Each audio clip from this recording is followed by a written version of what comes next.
Hi guys, welcome to another episode of MATLAB series. In this episode we will teach you how you can write code within the MATLAB editor window. So first I will delete the previous variable from the workspace. And you can see the workspace variable is clear now. All the variables. Now I will clear the command window screen. So I will write CLC, the command window screen is clear. I'm going to close all the variables which I have deleted. So this is the editor window. I'm going to maximize it so that maximum view of the editor could be shown to you. So this is the editor window. Here I can write code. You can see I am going to create a matrix A. This matrix contains value 2, 4 and then value 3 and 5. So this is a 2 by 2 matrix. If I have to run this code and see what result appear within the command window, I will first write some more code. B equals to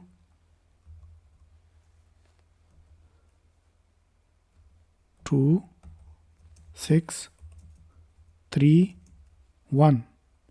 So this is another matrix of dimension 2 cross 2. Now I am going to add these two matrices with each other. So I will just simply write C is equal to A plus B. Now if I have to run this code, I will have to save this code. So I will go to the editor section. From the toolbox here I will select the editor section and then I will write save. Now you should note that you cannot save this MATLAB editor script by some name which start from a number. For example, I am going to save it by 4 code. It will give me an error. Also, you cannot save it with some name with a space like code 4. It will give you an error. So you should note that always save the code with some name which do not start with a number and there must be no any space. So if I write it code practical underscore demo code. So I am not giving any space. I am not going to start this code with any number. So now it has been saved. And you can see in the current folder section, the name of that file which I have saved is appeared here. So if I have to run this code, I will just simply click on this play button and the code will be executed. And you can see in the workspace, all the variables can be seen. So A and B have been added and the result has been stored in C. Similarly, in the command window, you can see a variable A was created, then a variable B was created, and then a variable C was created, which store the result of A and B. Here in the command window, if you put the mouse on the variable A, there would be a small window which appears and would show that this variable's dimension is 2 cross 2 and the data type of this variable is double. So this is an array, or we can say it is a matrix with values of double data type. Similarly, if I have to, you can see here there is a number 1, 2 and 3. Whenever I write some code, for example D is equal to A multiplied by B, you can see another number appear. So every line has a specific number. So if I write C is equal to A multiplied by minus B, you can see the result appear here. But if I write C is equal to minus plus minus, so there are multiple different things which I have written. So if I write it divide by 0, you can see an error appear. And from here you can see that a red notification show that the file, this is the file name practical demo code.m. This is the extension of the script which I have created. At line number 4 there is an error. At line number 4 and column number 7, so this is the 7th column here, invalid operator has been used. So this is an invalid operator, like after the symbol steric you cannot use forward slash. So this is the column number 7. Here we have an error, and you will see there is a small red line appears below this operator. And if I put my mouse here, we can see that the parser error forward slash usage might be invalid, MATLAB syntax error. So you should note all these instructions because we will be using it within our MATLAB coding.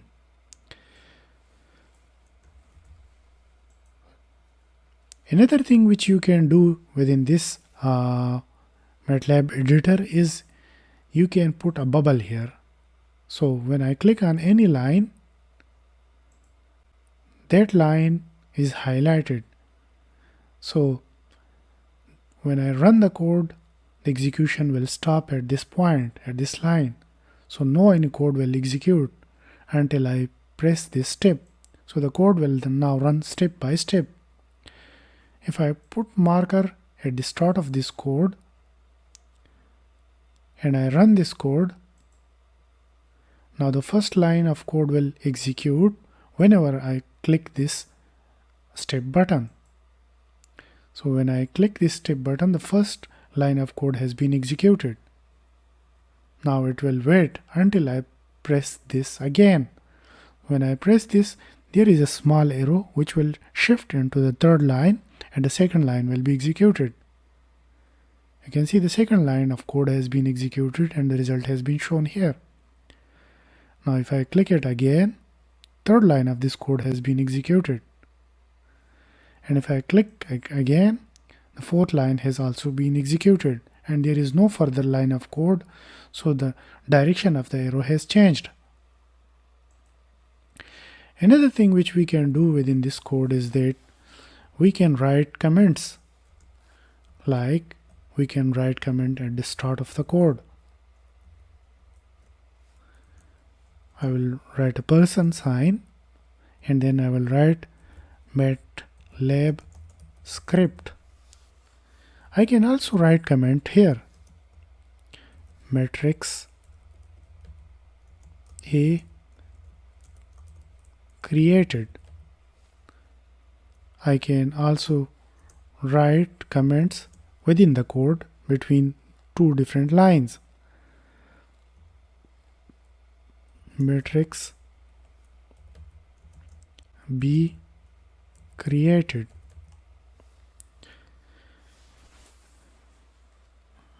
So if I write double % sign and a line will appear here. So now the code has been divided into two sections. So this code has been split into two. The first section contains three different lines. The first line is a comment. The second is the generation or creation of a matrix. The third is also generation of a matrix. And the second section contains the first line is a comment and the two line with some mathematical operation.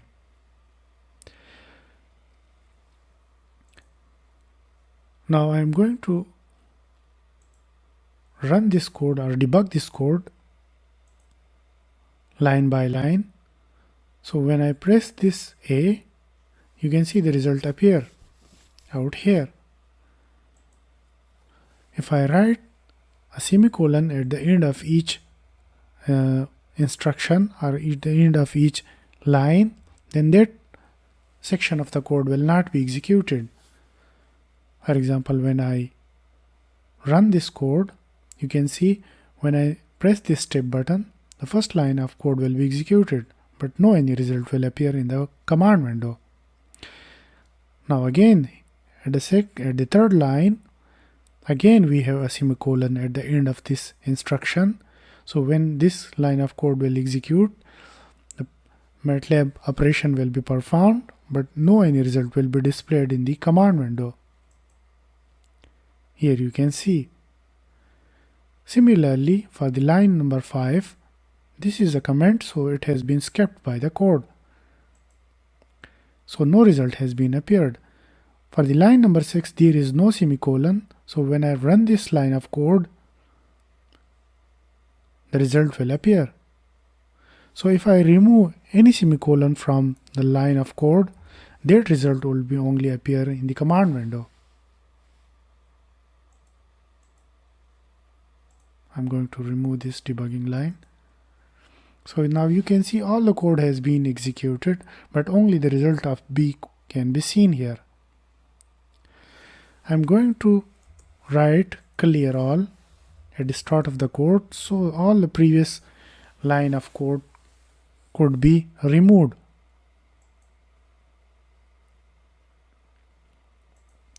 I'm going to put a bubble here. So when the first line of the code get executed, I'm going to write a bubble here. So when the first line of the code is being executed, the workspace has been cleared. All the variables have been removed. You can see variable A appear, the variable B appear in the workspace, the variable C appear in the workspace, the variable D also appear in the workspace. There is another thing which you should know within the editor window. When I write some command, I see a lot of suggestion. For example, I am going to write CLC. So before completing the CLC, I see a lot of suggestions. I'm going to write close all. You can write CLC. So this is all about the editor window. In the next episode, I will teach you that how you can deal with the current folder. Thank you so much. Hi guys, welcome to another episode of the MATLAB series. In this episode, I will teach you the fourth element of the MATLAB environment, which is the current folder. Here, you can see a current folder is here, and this window represents the MATLAB current folder. And this is our previous code. And the name of this code or the name of this script is here. You can see the name of this script appears here. And the extension of the code is .m. And you can see this is our current folder where our code exists. If I run this code, the code will properly execute and the result will be generated. If I remove this semicolon so that the result may appear in the current window, in the command window. How? Now you should note that when I run this code, the code appears to execute properly. But if in the current folder I do not see the name of this file, which is the practical_demo_code, then this code will give me an error. For example, if I am in this another folder, here I'm in another folder, when I run this code, it will ask me to select two, it will give me two options, either to change the current folder or add path to the previous file. So when I click on this change folder, that folder where this script is present will automatically be shown here. And now you can see that the code has been executed and the result has been generated. Here in this current folder section, we can create new script just by clicking right and selecting new, and we can create another script. So this is another script. I am going to save it with a name demo2. I can open this script which I have newly generated, and you can see it is an empty script. Here I can delete some files, whatever I like. I can delete this one as well.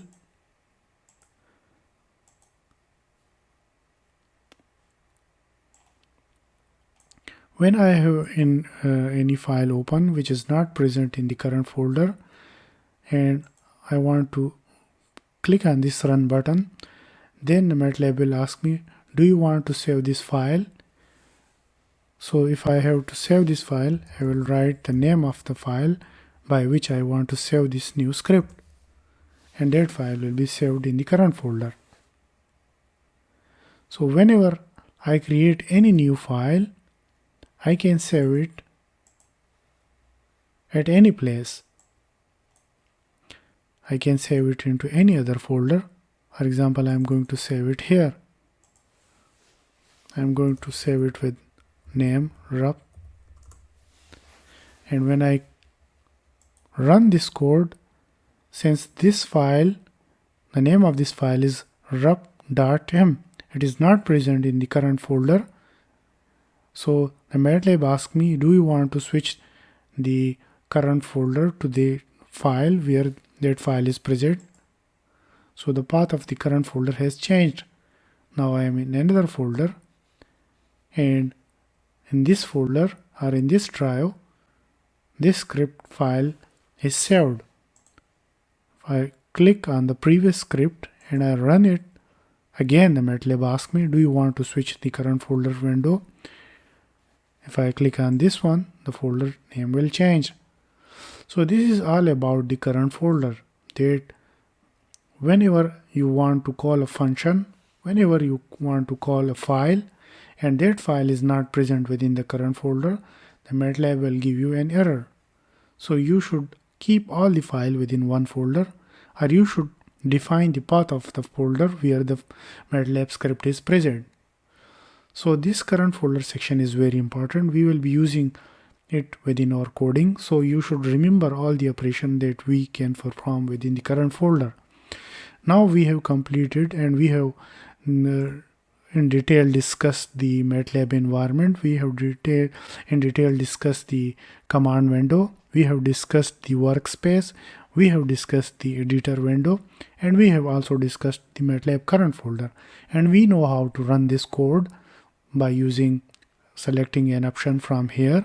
And we know how to run this code or debug this code by executing the code line by line. We know what these numbers represent. We know some few commands like clear arc, clear screen, and how to create some variables in the workspace from the command window, and how we can create variables or we perform mathematical operation in the MATLAB script or MATLAB editor window. And we know how these current folders operate. So in the next section, I will teach you further details of the MATLAB scripts. Hi everyone. In this episode, I will teach you that how you can create variables in MATLAB. So this is just a simple operation. I will be doing it in the command window, and then I will switch into the script. So by creating a variable, you just need to create a variable name. So this is a variable 1, and I am going to assign some value to it. So this is a simple process. On the left side, we have the name of the variable, and on the right side of the equal sign, we have the value. And you can see on the right side in the workspace, a variable has been created. The name of the variable is variable 1, and the value of the variable is 3. And if I put my mouse for some time, you can see there appears the data type of that variable. And also you can see the size of this variable is 1 by 1. So it is just a simple matrix of 1 by 1. Here we must know that we can overwrite the variable as well. For example, the name of the variable is variable1, and if I overwrite it with another value, you can see on the workspace the value of the variable, which was previously 3, it has changed to 5. So we can overwrite variable. We can also create a mathematical operator, or we can increment the value of the variable. For example, the name of the variable is 1, and I can increment it with some additional data. For example, the content of the variable 1 is 5. If I want to add some more value, for example, if I want to add 4 to the content of the variable, now you can see that variable 1 now contain value 9. So in this way you can do any operation. You can just simply create a single character as a name of the variable, and I can put some value in it. And if you don't want to see the result immediately, then you can put a semicolon at the end of each expression. So when you put it, there will be no result will be not appeared in the command window. And if you want to later on see the content of that variable, you just type the name of the variable and you will see the content of that variable. And on the workspace, you should also observe that the name of the variable which we have created in the command window all appears in the workspace, and the value of those variables also appear here. In mathematics, we do multiple different operations. For example, I have a variable x which contain a value 4. And if I want to find 5x, I cannot just simply write 5x here. If I do it, I will get an error. And if you read this error, you can see that it is an invalid expression. Check for missing multiplication operator, missing unbalanced delimiters, or it could be a syntax error. So if you have to write it in the correct way, you can put a multiplication sign in between the value, which is a constant value 5, and a variable x. So if we put a multiplication sign, then the result will appear. So if you do any incorrect operation, if you write some expression incorrectly, the MATLAB will immediately generate an error. I can also do some more operation like y is equal to 2x plus 3. So I will write 2 steric x plus, I can recall this command, 2x plus 4. So this is a mathematical operation.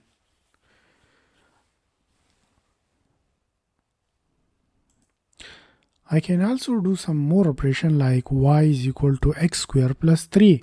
So if I write x plus 3, the result will appear, but x should be square. For that I can do it like that. Y is equal to x multiplied by x plus 3. So the result is appeared. Y is equal to 19. But if I have to find x power 5, then I cannot do like x multiplied by x for 5 times. So the result is 1027. So if I have to find x power 10, then I don't need to write for 10 times. I can just only do a simple operation like x power 10 plus 3. So the result appears here. If I have to find x square plus 3x plus 10, I can do it in any way. You can see the result appear here. If I have to find the square root of this expression, which I have written above, I have just clicked the up arrow button in the keyboard.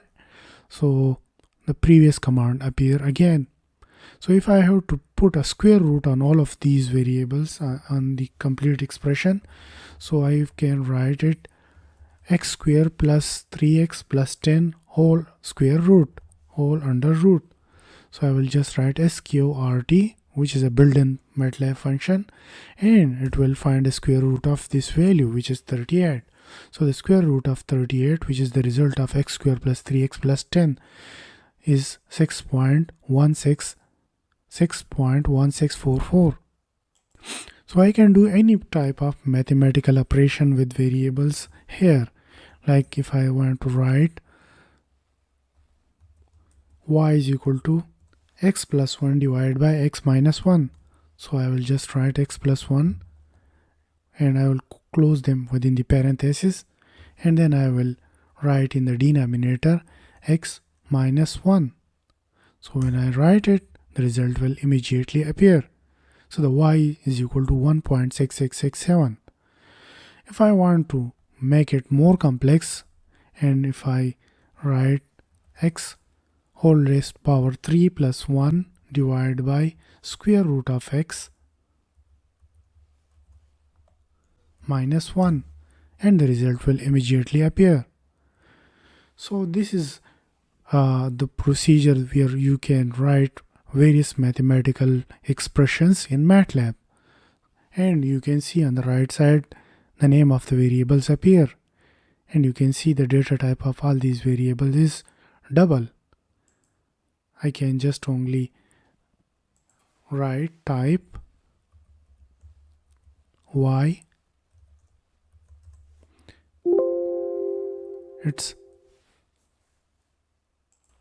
so if I have to find the data type of some variable, I will just write class, and within the parentheses I will put the name of the variable, and you can see the data type of that variable will appear.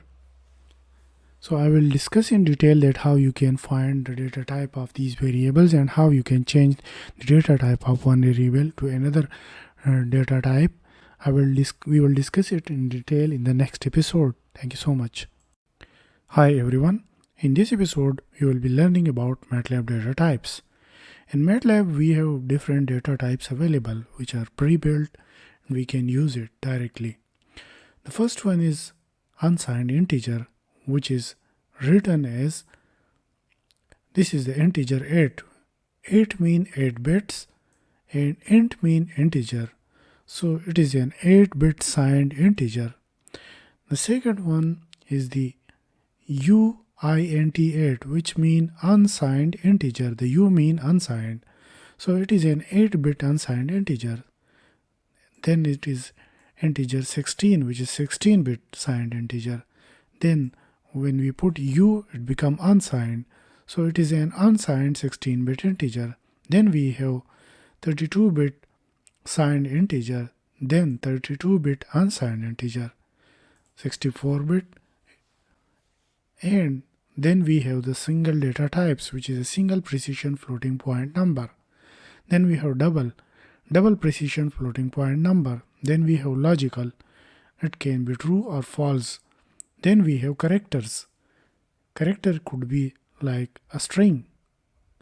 Then we have cells. We can generate cells array in MATLAB. Then we have structures, like we can create structure array. Then we can handle some functions. So we will be creating different data type variables. Then I will teach you that how you can convert the data type of one variable into another data type, which is called typecasting. So we will discuss each of them in detail, and we will generate these variables in the command window. So first I will clear the workspace, and then I will clear the command window screen. After that we will generate different data types variables. We will be looking into the workspace whenever we are working here. Suppose I am going to create a variable x, and when I put 4 here, and if I look into the data type of this variable, I can type class x, and we can see the data type of this variable is double. So x is a variable which store a value 4, and its data type is double. As we have generated a variable, here we can see in the workspace, if I want to find the complete detail of this variable, then I will write was. First I will tell you that what this function do. So I will write help was, and it will open the documentation of this built-in function. and we will read the documentation so that we may know that what this built-in function do. Was list the current variable long form. Was is a long form WHO. It lists the variable in the current workspace together with information about its size in bytes and its class and all other details. So now I will clear the screen, and if I write was, as I have a variable x which is available in the workspace, so this is the procedure how you will have to write it. You need to write the name of the function, which is WHOS, then you have to put the parenthesis, and within the parenthesis you should put the name of the variable. When I click enter, you can see the name of this variable is x. The size of this variable is 1 by 1 because it stores a single value which is 4. So its size is 1 by 1, mean 1 row and 1 column matrix. The total number of bytes in which this variable is stored is 8 byte, and the class of this variable or the data type of this variable is double. Now I am going to create another variable, and I'm going to store another value 5 in it. If I write was and I write y, you can see it is also a double data type variable. And as you know, we can replace the value of some variable, like if I write 55.343, you can see in the workspace variable y store 55.3430. If I find the complete detail of this variable, the name of the variable is 1 and its data type is double. I can also write class y and I can find the data type of this variable. Since we know this variable contains 55.343, if I have to change the data type of this variable into unsigned integer or signed integer of 8-bit, then what will happen? Let's see. I want to convert the data type of this variable, which is y, and I want to convert it into integer of 8-bit. Let's see what happens. Now the z store value 55. Since the original value of y was 55.3430, but when we have typecasted it, you can see the value is now 55 because integer 8-bit cannot store the value after the decimal point. So by changing the data type, some information has changed within the variable.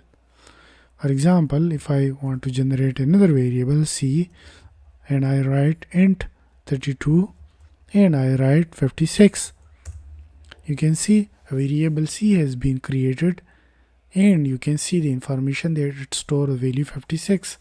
But if I write 56.34, you can see it cannot store any value after the decimal point. If I want to find the complete detail of this variable, which is z, you can see this is a variable and it is a 1 by 1 dimension variable, and the total number of bytes within this variable are 1 and its data type is integer 8. And if I want to find information of variable, which is c, it is capital C, you can see its size is now 4 because the data type of this variable c is int 32. So 1 byte contains 8 bits, so the 4 byte contains 32 bits. So int 32 is of size 4 byte. Now I will tell you that what are the more data types which are available in MATLAB. So I'm going to open this detail. You can see we have int 16, we have unsigned integer 16, we have other. First let's look into the unsigned integer 8. For example, I have a variable x which store some value which is minus 45, and if I want to convert its data type into unsigned integer 8. Let's see what happened. You can see the unsigned integer cannot store any value below 0. Like if it's a negative value, it will be automatically switched into 0. If I write -1, it is 0. If I write 0, it will still be 0. If I write +1, it will be stored here. If I can store 4 value in unsigned integer 8, I can say I cannot store any value above 255 here in the unsigned integer 8. If I write 256, it will automatically be converted into 255.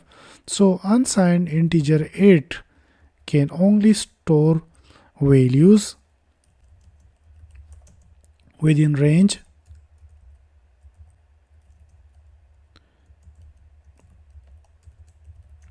0 to 255. So we should learn that how much data a data type variable can store.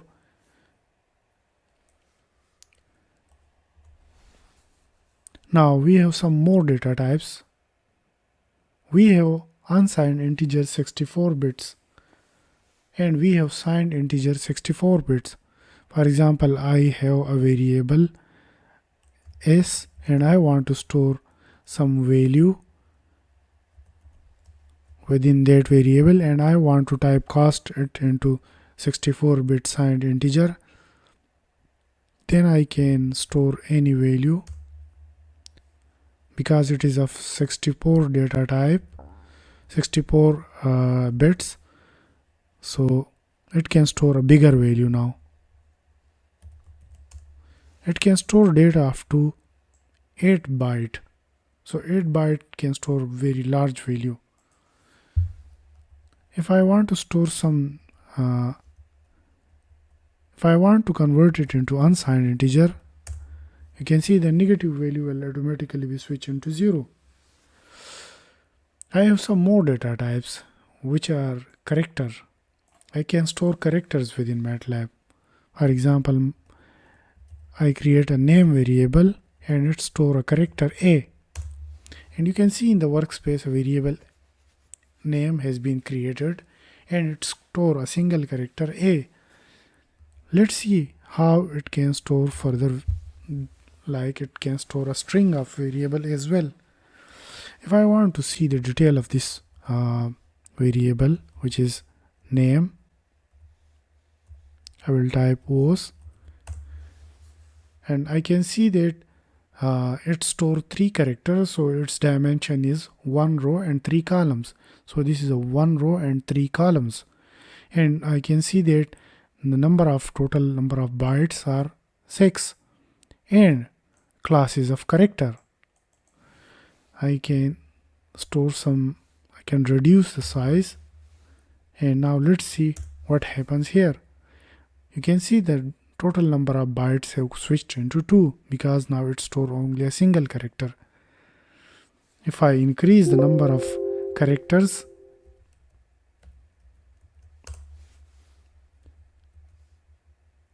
you can see the number of bytes required to save these characters or this string increases, like the dimension of this variable or the memory required to store this variable increases. Now the dimension of this or the size of this variable is 1 by 6. I can also create a matrix. For example, I have a matrix A which store 1, 2, 3, 4. And if I see the type of this detail of this variable, I will just simply write whose command here. The name of this variable is A. The dimension is 2 cross 2. The total number of bytes are 32 and the data type is double. So this was all about the data types of variables in MATLAB. In the next episode, I will teach you some more detail about using these variables in your script. Thank you so much. Hi everyone, I am Dr. Fawad. In this lecture, I will teach you that how you can convert the data type of one variable into another data type. So, I'm going to start with the workspace, the command window. In the command window, I'm going to create a variable a equals to 5.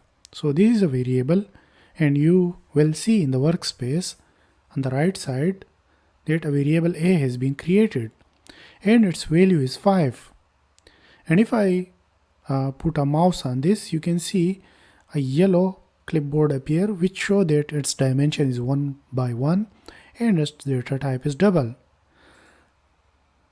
So if I want to find the description of this variable, I will write whos, then I will write a, and it will show me the detail of this variable. The name of this variable is a, its size is 1 by 1, and a total number of 8 bytes store this variable, and the class is double, and there is no further attribute for this variable. If I want to typecast, like if I want to convert it into unsigned integer, so there are two methods. The first one is we will write unsigned integer, so we will write uint 8, and there are 8, 32, 16, 64, so I will choose 8-bit. So I will convert this into 8-bit integer, so I will write a, and this will typecast this variable. And now you can see, if I write whos a, you can see here in the class section it has been written that the variable is now as unsigned integer. So this is the first way of typecasting. There are many other methods for typecasting, like I can also write a equals to cast a into double. So in the colon I will write double. And now if I, in the history, if I search whos a, it will show me the data type is converted into double. I can also convert into any other data type like character. Suppose if I convert it into character, you can see there is just a symbols which show that this is the value of the variable, because 5 is the in character is this symbol. If the value of a is different, like if the value of a is suppose 500, and then if I convert this variable into character, then the value of a will convert into this symbol, which is G with a small like in character it will be G. If I change the value of this variable to some other random value, and if I convert it into character, it will show me another symbol. So typecasting convert the content of the variable as well. For example, if I have another variable b which stores -5, so the variable b which stores -5, if I convert the data type of this variable, first I will look into the data type of variable b, that what is the data type of this variable. So I will write whos b, and you can see that the data type is double and its value is -5. We can see on the right side of the screen in the workspace its content is -5. So the typecasting also convert the value of the variable or the content of the variable. If I convert this variable b into unsigned integer, you will see that the data of this variable will also change. Oh, so it is uint 8. Now you can see that the data, the content of this variable has changed. Now it is 0, because in unsigned integer there is no any negative value, so the content has changed. So we should be very careful while coding that if we convert the data type of one variable into another, we should take care of that how much data or what is the range of values that data type can store. For example, unsigned integer 8 can store value from 0 to 255.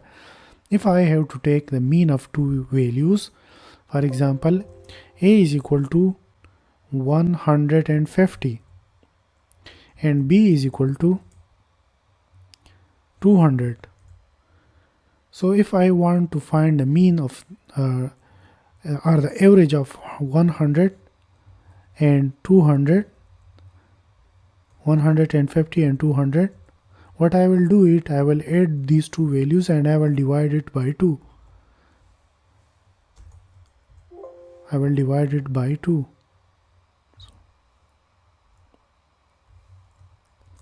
And I will get 175. But if I have to use this procedure in a different way, like if I have variable A which store 150 and B which store 100 and 200, first I will convert them into unsigned integer.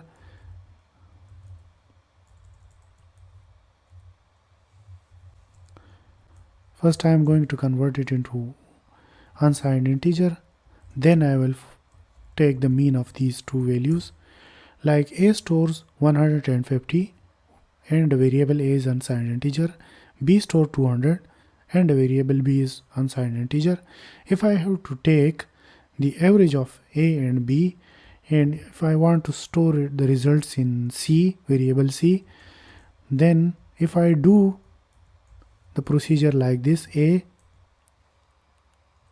plus B divided by 2, the result would be different. The result is 125, 128. The result is incorrect. Mostly in MATLAB you will face this type of issue. Why this is 128? As I have told you that unsigned integer cannot store any value beyond 255. And it also has a property that it cannot store any decimal value. It will be rounded mathematically. So when I have written that 150 plus 200 divided by 2, it gives me a results which is 175. But if I add two unsigned integer variable and divide them by 2, this result is different.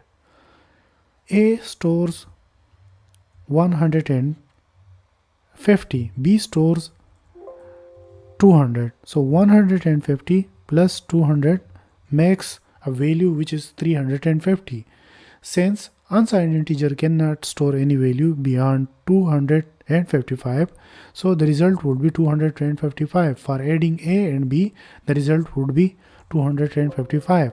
If I do it like that, A plus B equals to 255. Actually, A and B is 355. And when they are divided by 2, so 255 divided by 2, it makes 127. When it is rounded up, it gives 128 value. So if you have to make the mean, or if you have to make any arithmetic processing with the data type, with any data type, you should take care of the range of the value that it can store. So if I do it like this, that C is equal to A divided by 2 plus B divided by 2, then the result would be correct, because A divided by 2 makes a value within the range from 0 to 255 and B divided by 2 makes a value 100 which is in the range from 0 to 155. When these two values are added up the result is also within the range of unsigned integers, so the result is correct. So while doing mathematical operation with different data types, you should take care of this the range of the values that a variable can store, because if you do not take care of it, your results would be totally incorrect. So there are many other ways like you can typecast from one data type into another data type, but these two are very famous. Like if you have to typecast, you write the name of data type and within the parentheses you write the name of the variable to which you want to typecast the data. And another method is to write like cast and in the parentheses write the name of the variable and then after a comma write the name of the data type to which you want to convert it. So this was all about the typecasting. Thank you so much. Hi everyone. In this lecture I will teach you that how you can create a 3D matrix or a matrix with more dimensions in MATLAB. Previously we have learned about vectors, we have learned about 2D matrices. Now I will teach you that how you can create 3D matrix in MATLAB. So you might not be able to imagine that how a 3D matrix would look like. So if I have to create a matrix which is of 3 dimension, then I can do it like that, like in the first row, like in all the rows and all the columns of this matrix, and the third dimension, which is the first one, it will store values, and these values are like this one. Suppose it stores some values which looks like this. If I run this line of code, you will see a 2D matrix. So M stores values which is like a matrix, and they are 3 cross 3, like 3 rows and 3 columns. Now if I have to store some more values in the rows, columns, and z is equal to 2 here, like this is the third dimension. In the second layer I am going to store some more values. I am going to store ones.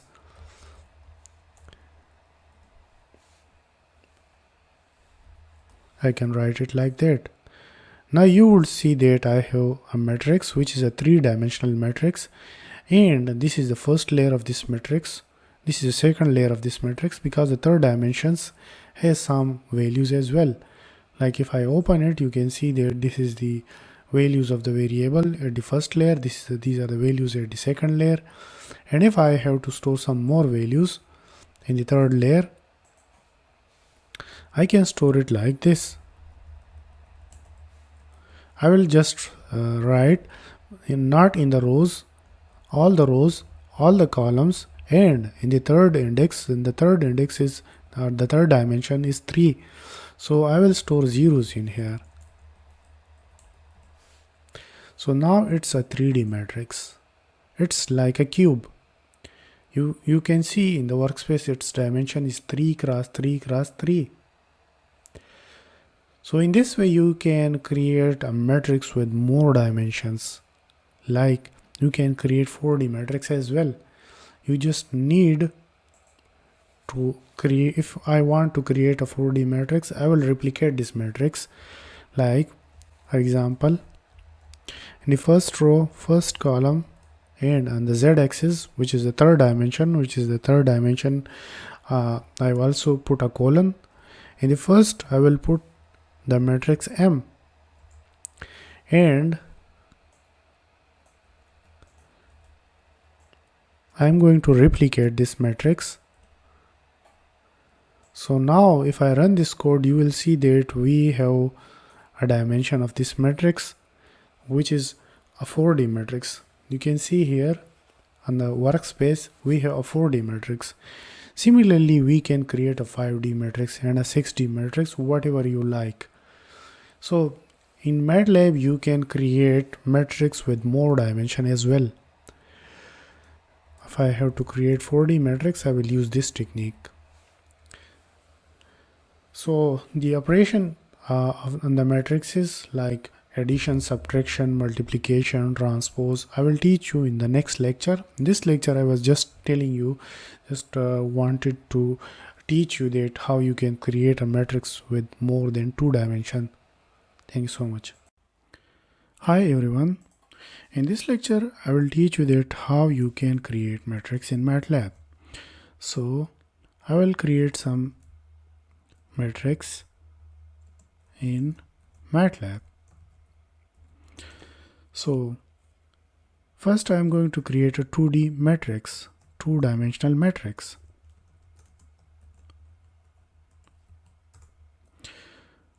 As you know that 1D matrix is a vector, but a 2D matrix will be represented like that. Suppose I have a matrix A, and if I write some values like 2, 3, 4, then it will be a row vector.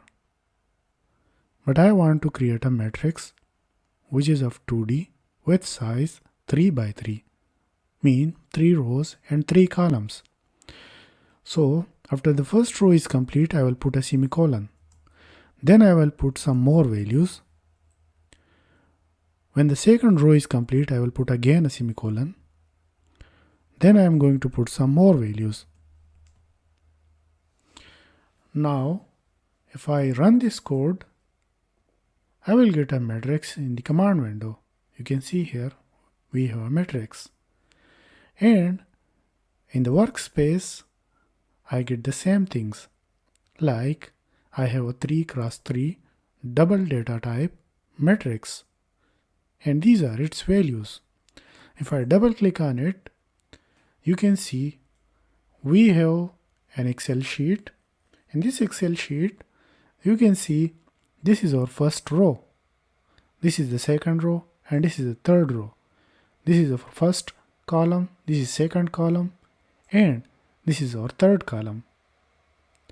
Now, I need to extract some value from this matrix and store it in another variable. So how we will do it? For that we need the position of the value.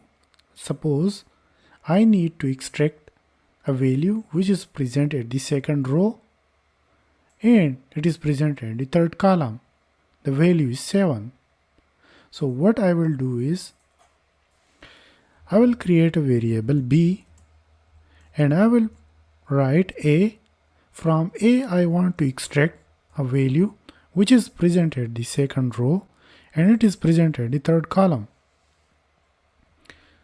I'm going to put a semicolon here because this instruction is complete. If I want to evaluate only this line, which is line number 5, I will select it and I will just click on here.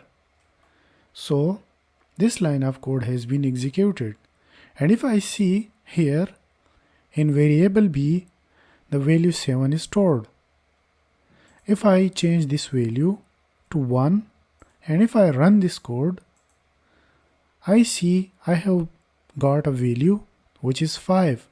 So this 5 is stored at the second row and in the first column. If I double click on this, you can see in the second row in the first column, I have a value 5.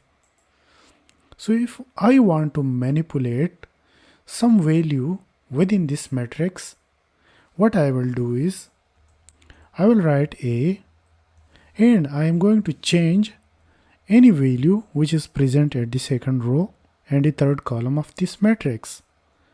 As we know that in the second row and in the third column, the value stored is 7. Now I am going to manipulate this value. I am going to change it into 10. Now if I run this line of code, only this line of code, and now if I look into the matrix, you can see that the value has changed. The value is now 10. I can create any size of matrix. Suppose if I want to change the dimension of this matrix, I want 3 rows and 4 column matrix. So every row will have 4 values. I'm going to put some more values here.